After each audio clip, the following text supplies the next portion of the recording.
लड्डू। 4 नवंबर को हरिहर मिलन का उत्सव है। वैकुंठ चतुर्दशी का दिन केवल ऐसा रहे। भगवान शिव जी ने कहा, नारायण केवल इतना सा वर दीजिए, व्यक्ति हमेशा अपने कर्म के अनुसार स्वर्ग का भोग भोगता है, वैकुंठ का भोग भोगता है, पर वैकुंठ चतुर्दशी का दिन केवल ऐसा रहे, एक दिन वैकुंठ का दरवाजा पूर्ण तरह से खुला रहे कि ऐसा भी पापी से पापी जीव भी हो, शिव और नारायण का नाम लेकर वैकुंठ में प्रवेश कर जाए, ऐसा वर शिव। सबसे निवेदन है, बड़े आनंद के साथ में अपने घर में वैकुंठ चतुर्दशी का स्मरण करो। लड्डू गोपाल पर तुलसी दल और भगवान शिव पर बेलपत्री चढ़ाओ। चढ़ाकर थोड़ी देर रखने के बाद में, जब रात्रि का समय हो, अगर ज्यादा रात तक नहीं जग सको 10-11 बजे तक, तो 9 बजे भी कर दोगे चल जाएगा। पर है इसमें निशा का वर्णन, मतलब 11 बजे के बाद ही चढ़ाया जाता है और ब्रह्म मुहूर्त के पहले। वैसे तो रात्रि के समय चढ़ाया, लगभग आधा घंटा पौन घंटा चढ़े रहने दो, उसके बाद में आपको बेलपत्री जो आपने चढ़ाई है, ठाकुर जी को तुलसी, भोलेनाथ जी को बेलपत्र, रात्रि को आधे घंटे के लिए हरिहर मिलन जब कराओ, एक घी का दिया लगा दीजिए, भगवान को विनती करो, श्रीमन नारायण का जाप करो, फिर श्री शिवाय नमस्तुभ्यम या ओम नमः शिवाय का जाप करो, या महामृत्युंजय का जाप करो, पंचाक्षर षडाक्षर मंत्र का जाप कर कर तुलसी दल उठाकर भगवान शिव को जब चढ़ाओ, तब श्रीमन नारायण या ओम नमो भगवते वासुदेवाय राम नाम कृष्ण नाम का जाप कर कर शिव जी को समर्पित कर दो। शिव जी की बेलपत्र उठाकर श्री शिवाय नमस्तुभ्यम बोलकर या पंचाक्षर मंत्र, ओम नमः शिवाय षडाक्षर मंत्र, ओम नमः शिवाय बोलकर उस बेलपत्र को भगवान लड्डू गोपाल पर या शालिग्राम भगवान पर या भगवान विष्णु पर, जो भी आपके यहाँ है, अगर किसी के यहाँ पर मूर्ति नहीं है तो चित्रपट पर भगवान विष्णु का चित्र हो, फोटो हो, कृष्ण का फोटो हो, राम का फोटो हो, शिव का फोटो हो। जरूरी नहीं कि आपके यहाँ अगर मूर्ति नहीं है तो आप मूर्ति खरीदने बाजार चले जाओ। चित्र है, उस चित्र पर भी दिल से समर्पित कर कर उस बेलपत्री और शहद, बेलपत्री और तुलसी दल को रखिए। अगर साल भर वैसे ही रखना है किसी कार्य के लिए तो वैसे रखो, और अगर बच्चों के लिए तैयार कर रहे हो तो उसको शहद में डालकर रखकर बच्चों को अवश्य चढ़ा। विद्वत्ता का बुद्धि आनंद, ऐसी सुंदर हरिहर मिलन है। जो मंत्र आपको वैकुंठ चतुर्दशी के दिन स्मरण करना है, उस मंत्र को एक बार फिर हमारे साथ में बोले, ओम हीम ओम हरिणाक्षाय नमः शिवाय। ओम हीम ओम हरिणाक्षाय नमः शिवाय। इस मंत्र का स्मरण जीवन का सुख देगा। जिनको ज्यादा रोग हो, बीमारी हो, तकलीफ हो, कोई व्यक्ति वेंटिलेटर पर पड़ा हुआ है, ऑक्सीजन लग रही है, उसके लिए भी 1 लोटा पानी, उसमें दूध मिलाकर 5 बेलपत्र रखकर आप वैकुंठ चतुर्दशी के दिन उसके नाम का पानी आप हरि और हर को समर्पित कर सकते हैं। अगर मंदिर बंद मिले तो पीपल के पेड़ के नीचे आप चढ़ा सकते हैं, उससे 3 या 4 दिन में आराम लगना प्रारंभ हो जाएगा। पर मंत्र का स्मरण यही करें, ओम हीम ओम हरिणाक्षाय नमः शिवाय। इस मंत्र को जपें जो स्कंद पुराण का मूल मंत्र कहा गया है, उसका स्मरण करेंगे रोग बीमारी आदि को मिटाने। शाम को 6 बजे बाबा का हरिहर मिलन होता है। शाम के आसपास के गांव के लोग, आसपास के शहर के लोग आते हैं, हरिहर मिलन का दर्शन करते हैं, सुख पाते हैं, दीपदान करते हैं, कुबेरेश्वर बाबा की धरा। और ये आज से नहीं, कई वर्षों से नियम से चला आ रहा है, कई वर्षों से पुराना चल। आप जितने भी ऑनलाइन कथा सुन रहे हो, आपसे निवेदन है वैकुंठ चतुर्दशी के दिन अपने शिवालय में, घर के आसपास में दीपदान जरूर करो, दीप अवश्य लगाओ, हरिहर मिलन का उत्सव करो। बन सके तो रात्रि के समय पर जिनकी नेत्रों की ज्योति चली जाती है, आंखों से दिखता नहीं है, उसका उपाय भी वैकुंठ चतुर्दशी के दिन अवश्य करें हरिहर मिलन का। जो बच्चा पढ़ने में कमजोर होता है उसके लिए भी उपाय YouTube पर डला हुआ है, हमारे गूगल पर डला हुआ है। केवल एक दिन वैकुंठ चतुर्दशी का ऐसा होता है जिस दिन शालिग्राम भगवान को रात्रि के समय पर, हरिहर मिलन के समय पर भगवान शिव जी को तुलसा चढ़ती है और भगवान शालिग्राम भगवान को बेलपत्र चढ़ती है, और वो तुलसा और बेलपत्र को शहद की शीशी में भर कर रखा जाता है। फिर उस शहद को जो बच्चा विद्वान नहीं है, पढ़ने में कमजोर है, उसको दिया जाता है। कई लोग उसको नेत्रों में लगाकर नेत्र ज्योति को बढ़ाते हैं। बड़ी महत्व हरिहर मिलन की महत्वता का वर्णन। शिव शंकर अपने पूर्व कर्म का भोग मनुष्य को भोगना ही पड़ता है। ये शुक्राण कर रही है, अच्छा कर्म करा, चुईया का जन्म पाया, चुईया का जन्म पाकर भी अच्छा काम कर दिया। दिए में जल पीने के लिए गई थी और उससे उसके मुख से बत्ती बढ़ गई, दिया और तेज प्रज्वलित हो गया। उसका पुण्य ये मिला कि विदर्भ राज के घर में ललिता बनकर जन्म ली, बेटी बनकर राजा के घर में विवाह हो गया, राजा के घर में भी श्रेष्ठ रानी बन गई। ये पूर्व का कोई सुख होता है जो हमको मिला। के महीने में जो दीपदान होता है, माताएं सवेरे घाट पर स्नान करने जाती हैं तो वहां दिया लगाती हैं। शाम को तुलसी का क्यारा, दरवाजा सब दूर दीपदान होता है। केवल कार्तिक के महीने में पूरे महीने जो दीपदान होता है वो शाम के समय पर, सुबह के समय पर, आप जब सुंदर कार्तिक स्नान कर रही हो तब, या शाम के समय पर दीपदान करती हो। पर पूरे कार्तिक के महीने में केवल एक दिन ऐसा होता है जिस समय शाम को दीपदान नहीं होता, बल्कि मध्य रात्रि में दीप का दान होता है। कौन सा दिन है वो? पूरे कार्तिक के महीने में केवल एक दिन ऐसा होता है जिस दिन मध्य रात्रि में दीपदान होता है, ना सुबह ना शाम। हाँ, सुबह शाम आप तुलसी जी को लगा रहे हो, अपनी जगह पर है, पर तुम अगर कार्तिक के महत्तम का स्मरण कर रहे हो, कार्तिक का स्नान कर रही हो, कार्तिक नहा रहे हो, या कार्तिक का व्रत कर रहे हो, या पचवीगन का व्रत कर रहे हो, या भीष्म पंचक का व्रत कर रहे हो,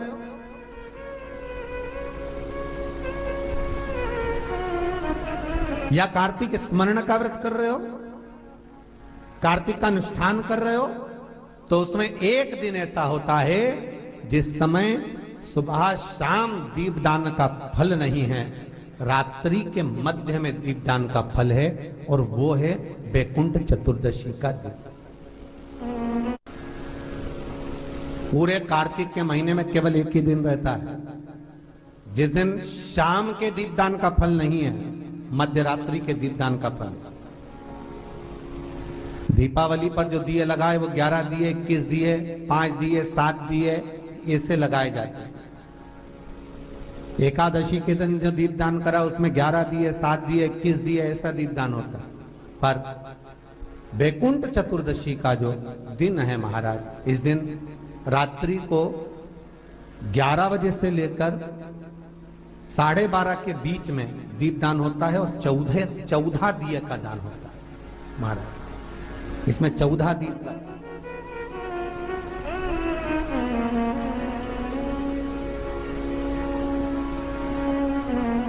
14 दीपों का दान है।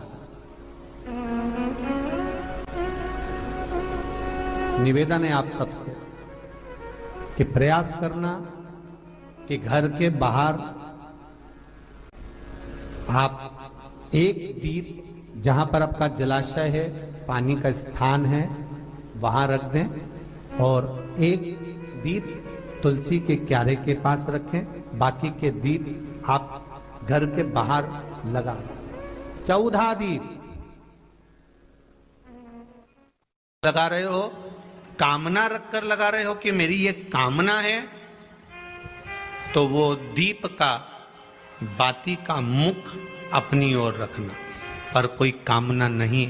हम भगवान को केवल इसलिए रिझा रहे हैं कि मेरा भोलेनाथ मेरा भंडार भरे और मेरे घर में सुख समृद्धि दे, तो दीप की बाती का मुख भगवान की ओर होना चाहिए। दीप लगा रहे हो, दो जगह पर करना। एक कार्तिक पूर्णिमा का दर्शन कभी करना तो देव दीपावली पर काशी में जाकर करना, और कभी मौका मिल जाए तो हरिहर मिलन, भगवान विष्णु और भगवान शंकर का मिलन का दर्शन कहीं करना तो एक बार उज्जैन में जाकर करना। उज्जैन में बैकुंठ चतुर्दशी के दिन जब हरिहर मिलन होता है, भगवान भूत भावन महाकालेश्वर कैलाशी अविनाशी मेरा शंकर पालकी में बैठकर भगवान कृष्ण के मंदिर गोपाल मंदिर जाते हैं, भगवान नारायण के मंदिर जाते हैं, कृष्ण के मंदिर, और वहां जाकर मेरे शंकर पालकी में से सारे फूलों को हटा दिया जाता है।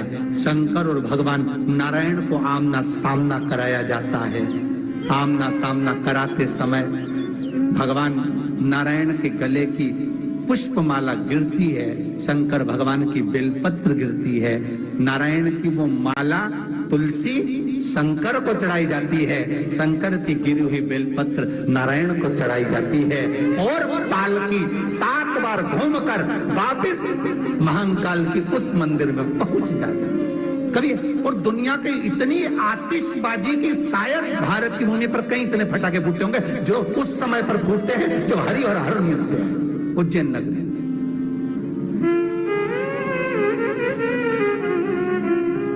जो हरि और हर का मिलन होता है बैकुंठ चतुर्दशी के दिन, कोई साधारण बैकुंठ चतुर्दशी नहीं है महाराज। वो कथा कह रही है, धनेश्वर अपशब्द कहता, ताने देता, शरीर बेकार हो गया, किसी काम का नहीं, किसी पर एक उंगली जब हम उठाते हैं तो ये 3 उंगली हमारी ओर जाती है। ये बात हम पहले भी कही। धनेश्वर इस चीज का स्मरण नहीं कर पाया कि हम गंगा नहाने वालों पर, नर्मदा नहाने वालों पर, कथा सुनने वालों पर, भजन करने वालों पर उंगली उठा रहा है। शरीर में रोग हो गया, बीमार पड़ गया, पिता बड़े दुखी थे। धनेश्वर के पिता ने ये विचार करा कि आखिर इसका उद्धार कैसे होगा। रोज धनेश्वर अपशब्द कहता था, रोज उंगली उठाता था, रोज गालियां देता था, रोज ताने देता था। आज उसको नहीं मालूम था कि बैकुंठ चतुर्दशी का दिन है। काय का दिन है? जम के बोलो जरा, बैकुंठ चतुर्दशी का दिन। ये धनेश्वर को नहीं मालूम था। उसका रोज का नियम था, जो नदी नहाने जाए, नर्मदा नहाने जाए, गंगा नहाने जाए, कथा सुनने जाए, या मंदिर जाए, या देवालय जाए, या कोई सत्संग करे, या भजन करे, और या शब्द कहता फिरे।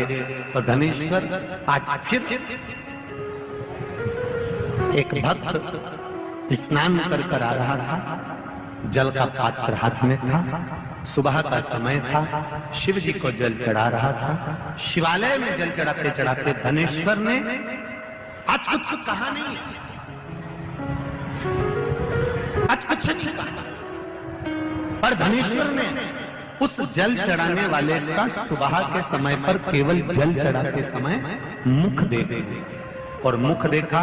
धनेश्वर चला, स्कंद पुराण कहती है धनेश्वर जब चला आगे खड्डे में जाकर गिर गया, गिरा, प्राण छूट गए। इतना बड़ा पापी था कि शरीर का कष्ट भी भोग रहा था।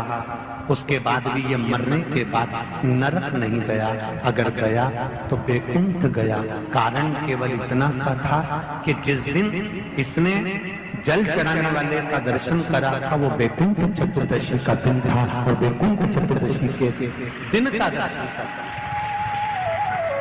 इसलिए सुन लो, जितने लोग आस्था पर कथा सुन रहे हैं, जितने फेसबुक पर सुन रहे हैं, और जितने लोग भीकन गांव की पावन धरा पर सुन रहे हैं, आपने 7 दिन की कथा सुनी के लिए हरिहर मिलन का दिन, बैकुंठ चतुर्दशी का दिन। अगर कथा तक पहुंच जाओ तो अच्छी बात, टीवी के सामने भी बैठ गए तो अच्छी बात, मोबाइल के सम्मुख में भी सुन ली तो बहुत अच्छी बात। पर जो भीकन गांव तक भी नहीं पहुंचा तो कम से कम कोई गांव का व्यक्ति अगर कथा सुनकर निकल कर जाए तो उसका केवल दीदार कर लेना, दर्शन कर लेना, उतने में बैकुंठ का मार्ग खुला। बहुत धनेश्वर ने पूछा, मैंने कौन सा पुण्य करा था जो मुझे बैकुंठ का द्वार खुला मिला? चित्रगुप्त महाराज ने कहा, धनेश्वर ब्राह्मण तुमने पाप तो इतना करा था कि तुमको नरक भोगना था। केवल वैकुंठ चतुर्दशी के दिन स्नान कर कर आ रहे व्यक्ति का, शिवजी पे जल चढ़ाते हुए आ रहे व्यक्ति का मुख का दर्शन कर लिया था। इसलिए वैकुंठ चतुर्दशी हरिहर मिलन का दिन है। वैकुंठ चतुर्दशी के दिन भगवान विष्णु और भगवान शंकर इन दोनों का गुणगान होना चाहिए, दोनों का भजन होना चाहिए, दोनों का मंत्र जाप करना चाहिए, दोनों का। आप सबसे निवेदन है, कल हरिहर मिलन के दिन आपके घर में शिवलिंग होगा और लड्डू गोपाल होंगे। रात्रि के समय पर, शाम को नहीं, मध्य रात्रि, अगर नींद खुली रहे तो 11 बजे के बाद में, रात्रि को 11 के बाद, अगर नींद खुली रहे, नींद नहीं खुली रहे तो फिर तुम